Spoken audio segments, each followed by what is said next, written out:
So as I play this scene now, we can see that I've got my water background, I've got my water physics, I've got the bag falling, and I've got this water spray in the back. I'm using particle effects.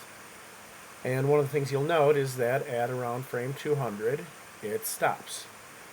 So let's take a look at that. There's different ways of going about it depending on what I want, but in this case, assuming I want that to play all the way through, let's go back to the beginning.